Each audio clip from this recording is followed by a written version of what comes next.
Welcome to the Maintenance Community Podcast, a podcast for the people who absolutely love the industry that we're in, maintenance and reliability. I'm your host, Ryan. I'm the CEO and founder of UpKeep. In each episode, I'll be meeting with an expert in the maintenance community to take a deep dive into the topics that help elevate this entire industry. Our topics are always sourced from the Maintenance Community Slack group, which is the largest online community of maintenance professionals all around the world. And today, I'm super excited to kick things off with the one, the only Ricky Smith. Ricky Smith is an expert in residence here at UpKeep, and he also teaches a ton of internal teams, both here at UpKeep and also around the entire world, more about maintenance and reliability. So welcome back to the show, Ricky. I'm excited to be here. For the listeners that might be new, could you start us off by sharing a little bit more about your background and how you were first introduced to this field of maintenance and reliability? Started out in U.S. Army as a technician, working on heavy equipment, bulldozers and graders and stuff like that. Went to work at Exxon and I worked at a refinery for a number of years and finally got hired by a company, Alcoa Mount Holly, and it was Alumax, one of the few plants in the world ever certified as world-class maintenance, having world-class maintenance. We had one of the first fully functional CMMS in the world at the time. Been a maintenance manager, maintenance supervisor. Now I'm a consultant, and trainer. I love education. I love training people.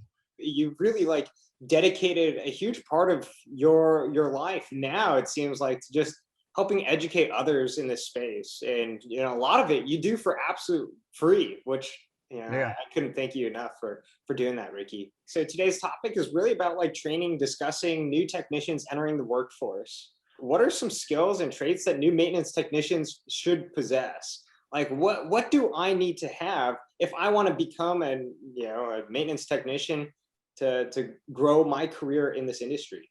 You have to have knowledge first. So if you're electrical or mechanical, whatever it is, or you're multi-craft, you got to have knowledge. And knowledge comes from books, and knowledge comes from training. The more you have experience, the better. Especially if you're ex-military, especially Air Force. And then the other thing, we want people that are dependable and know how to come to work every day. Because we have a problem with this, and it's been around a long time when people just say, "Yeah, I don't really feel like going to work today." No, when you come to work for a company, you pledge allegiance to that company, and you do whatever they need you to do. Where do you go for education experience? What are your thoughts around trade schools? What are your thoughts about do I read books or do I go get a job and learn on the job? The best thing to do is start in technical college. I did start in technical college, believe it or not. Oh. Yeah, tried in technical college in Charleston, South Carolina is where I started. It gives you the foundation. In fact, I really started mine in trade school when I was in high school. There is a potential for a big lucrative career in this space, but a lot of roles, it's like, okay, cool, we want 5 years, 10 years of experience. How do you get over that hump? If you find yourself, you've got the knowledge, you got the experience, if you got to have those things in your bag, in your toolbox, let's put it that way, your toolbox, attend workshops and training, all those certificates that you have when you go to workshops, or even these webinars we do once a week, those things add up. They mean a lot to people, to companies. They want to know that you're not just you're competent, but they want to know that are you a learner? In maintenance, you got to be a learner because you'll learn something new almost every day. Funny that you mentioned that, because we actually have an internal thing here at UpKeep. It's not about what you've done in the past. It's about what you'll do in the future. That's right. Exactly. So it's not about how many years of experience that you have. It's about are you going to be a constant, continuous learner to continue getting better the next 5, the next 10 years ahead. Yeah. So if we take that same conversation around getting your first role in maintenance and reliability, what if you flip that over into the manager side? If you're to advise a manager to go, hire their first team, what would you advise them to look for in, a group of maintenance technicians? How much do you care about experience? How much do you care about, being a generalist versus being a specialist? How much do you care about educational background or, worked on this particular industry vertical in the past? I just want a minimum high school education, the minimum. So that I know they have the fortitude and the caring about at least going through high school. I want people to come to work on time. If I'm a maintenance manager, I want people to come to work on time. It's a big problem. To show up, put the effort in. Yeah, Yeah. it sounds like that's really what you're looking And for. don't complain. Don't complain. Don't complain. What about like the specialist versus generalist? I mean, how important is that? I'm guessing it varies by role, by industry. I mean, a multi-craft technicians are important. I mean, they're critical. If you can get a Yeah. multi-craft technician, the thing you got to do here's my common theme with a multi-craft technician: keep them. Okay, if they're good, they come to work every day. I don't care if they're the best multi-craft technician or not.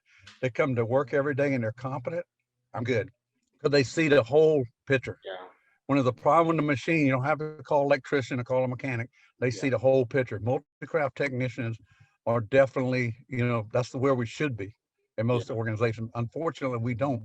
What I tell companies, if you have electricians, you have mechanics, but add a new position with some prerequisites to it. They got to attend training. They got to, and typically, what I've done in the past when I was a maintenance manager, my technicians went to technical college, during normal hours. They get the ability to see, everything versus just one thing. And I could, absolutely see how that's so important, having mechanic versus an electrician, or having someone that can see both components.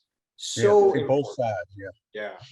Is there a good like mix on the team where you want like specialists, you want, single craft technicians versus multi-craft technicians? Do you look for certain balance? I want to make sure I got balance in the crew.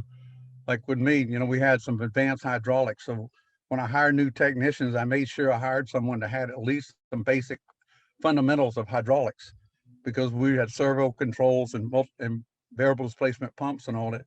Most companies didn't have, so I had to make sure that I set it up the right way, get the right people, and then advance them forward. And then you also talked about this like continuing education almost in their own time, it seems like, where, hey, yes, I might be a specialist mechanic or hydraulics, but it also sounds like people are continuing to learn more about different trades and different industries, different components. Was that pushed by the company, by their boss? Was it self-motivated? Just curious, like how that came about. Combination of it. I mean, one of the things I used to do too, my technicians, I'd bring salesmen in, that I bought, like V-belts from and oil from and stuff, bring their expert in and let them teach my maintenance people, because these guys know. They know a lot, even though they may be like a lubrication engineer we had from Exxon. And I'll tell you what, he was so good. He'd come in, my guys loved him. He taught them a lot, but it was only 30 minutes. That was it. That's all I needed. And that's actually a really good point, Ricky, because you can bring in these sales guys. They're happy to do it. Absolutely. Help builds a relationship. You might not need the products today, but they come in, they teach, you learn about it, you're exposed to what it can do. And maybe once that issue does arise later down the road, now you actually have a team that understands what's possible, what's not, who's out there. Yeah. What are the appropriate metrics to gauge a maintenance technician's performance? How do you know if they're doing a great job, good job, okay job, terrible job? One good one is rework. When you keep going back to the equipment again and again, you either didn't troubleshoot it correctly or you didn't make the repair correctly. If you were to say, when I've got technicians working on certain jobs, if rework is always showing up with Billy, then Billy's the one I need to have a conversation with privately. And find out what's going on. Is he having a problem at home or something else? How can I help you? When you're talking about all these different metrics, but it always comes back to rework, because that's something that is kind of like this mutual contract between you and the team. It's like, hey, when we send you out there, we expect that you will do it correctly. And rework is essentially the opposite of that. Yeah. But what we also talk about quite a bit is like, how do you track that? How do you measure that? Like a lot of people and teams that we've talked to don't have the best infrastructure to really look at, track, and measure rework. If you would have sorted by technician, on jobs you had to go back to within 30 days, then that tells you that we probably either didn't troubleshoot it properly, or maybe they didn't have the right time to do it. I don't know. And that's why I need to do a root cause analysis of it. But I want the technicians involved in that, not me tell them to do it. I want them to want to do it. because you don't blame anybody. It's typically not a technician, intentionally wanted to, do the wrong thing. They want to do the right thing. But if they're part of the discovery process of it, then Yeah. they won't do it again, you know. And if they do, they go, oh my gosh, I'm a knucklehead, I got to start over. What is the role of a great manager? How does a great manager both share their experiences, mentor, train? Like, what have you seen from the best mentors in this space, the best managers in the space? What do they do that other people don't? Number one, lead by example. Don't ask someone to do something you wouldn't do. The other is, if you have a manager, what things are you willing to accept and not accept? Like with equipment problem, but if it repeats itself over and over again, then I can't accept that. Got to track the information, but I want the manager to be humble. I want them to be, a true leader. I want the manager to respect everyone, including production, even though production may get a little crazy sometimes. That's okay. You have to use what I used to do called walk the plant, go outside and walk around the outside of the plant, cool down, then come back and finish the conversation. If you have someone that is an officer in the Army Reserve or National Guard, they're an officer, they got the leadership principle. They may be a technicians on the floor, but you want to put them in a leadership position, and it could be a lead person or something, because they've gone through the training. I mean, training that we could never imagine. Some great leadership qualities come out of some of the most intense training that the military, the Army goes through. So some of our best people here at UpKeep are vets themselves. Where do you go to continue learning more about the industry? Where do you go for new ideas? One is, with UpKeep, the things you're doing all the time. I mean, that's a great place to go. Because you got the webinars. What else you got? We got everything. The podcast right now. That's right. Exactly. got Exactly. content. The podcasts are good, especially when one like this to deal with leadership.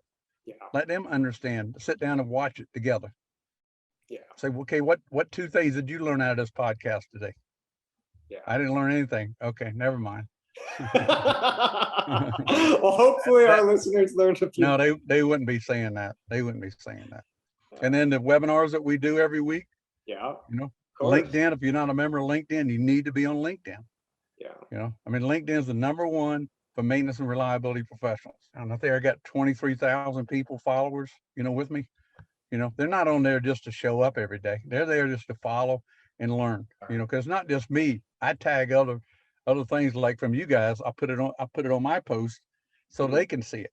I don't do it because I'm just trying to make myself look good. I'm doing it to help them find new ideas, create new ideas and concepts. All right, last question for me. I think I know the answer that you'll probably give, Ricky, but where can our listeners follow you on your journey and connect with you? LinkedIn. That's what I thought. LinkedIn. Ricky Smith, CMRP. Thank you for joining us. Thank you to all of our listeners for tuning in to today's episode of the Maintenance Community Podcast. My name is Ryan. I'm the CEO and founder of UpKeep. And you can also find me, I'm pretty active alongside Ricky on LinkedIn. Lastly, you can also find both me and Ricky in the Maintenance Community Slack group. Feel free to follow up with any questions from today's episode, future topics. You can sign up for our Slack group on upkeep.org. I hope to connect with everyone soon. And thank you again, Ricky. Thank you, everybody.